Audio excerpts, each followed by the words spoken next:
Okay, for our last example, example number 3, just wanted to show you that you could have something a little bit different happen too with a graph.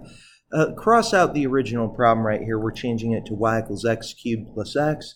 Let's go ahead and just take a first derivative. We'll have 3x squared plus 1.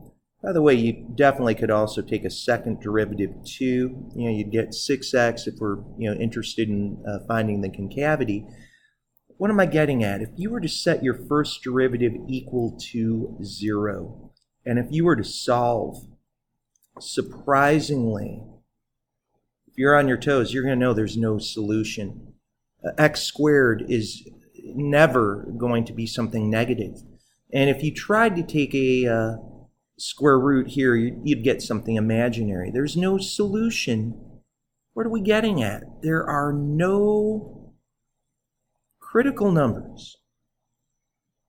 That's something worth talking about. That can happen, and I think sometimes kids can get a little panicked.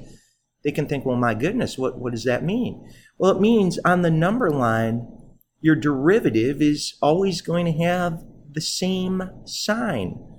Let's just test one of the easiest numbers, 0. Plug 0 in there, you get something positive.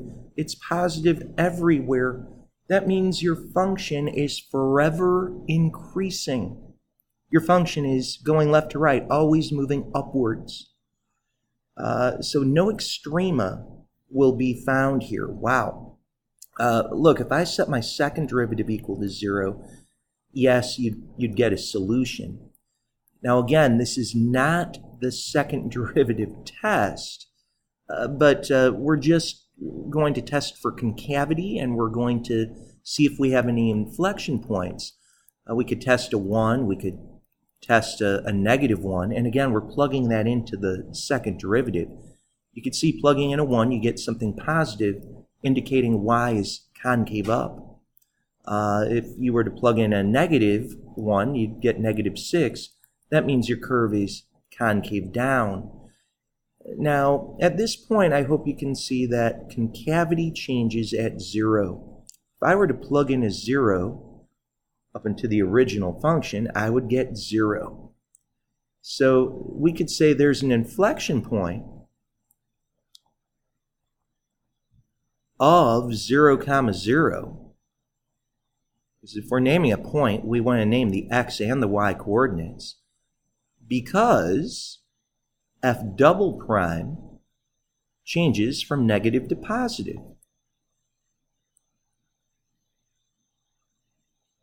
Well, right now, guys, if you're really on your toes, you're going to know that 0, 0 is one of the points.